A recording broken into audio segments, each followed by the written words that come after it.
Первые тренировочные полеты, пока еще неловкие попытки поднять аппарат в воздух. Одно из упражнений – удержать высоту дрона. И впереди еще много практики, а пока теория. Занятия проходят в киберспортивном клубе «Время летать» на базе Сыктывкарского лесного института. Здесь через игровой формат отрабатывают навыки управления беспилотников. Почти все начинают с того, что тренируются как раз на технических симуляторах. Да? И вот мы хотим сделать привязку технического симулятора в дальнейшем перехода к реальным устройствам, внедрению образовательной программы вуза. Но поскольку самое интересное для студентов, для молодых ребят, это как раз игры, это игровой момент, геймификация, мы поэтому пошли со стороны киберспорта, чтобы в дальнейшем развивать это направление в другие сферы. Проект поддержала Росмолодежь. Вначале записалось аж 40 человек. Сейчас на постоянной основе посещают занятия чуть меньше, но интерес к такому клубу не падает. А в автомеханическом техникуме почти полгода идет подготовка операторов беспилотных авиационных систем.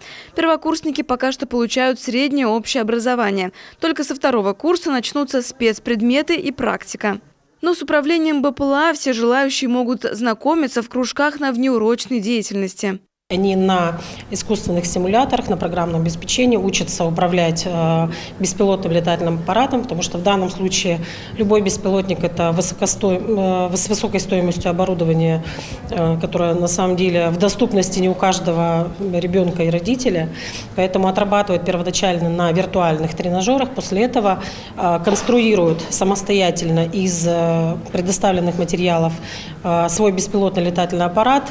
В первый набор вошли 25 студентов. Они получат корочки через 3 года 10 месяцев. Столько длится обучение. По словам руководства техникума, в новом учебном году количество бюджетных мест увеличится в 2 раза.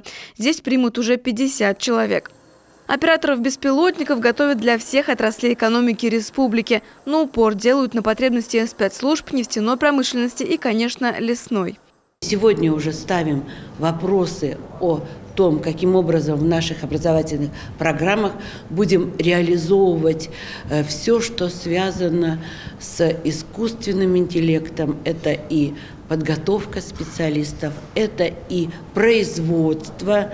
А мы уверены, что такие производства обязательно должны быть на территории Республики Коми, и внедрение технологии цифровизации не только в лесном комплексе, но и на примере лесного комплекса.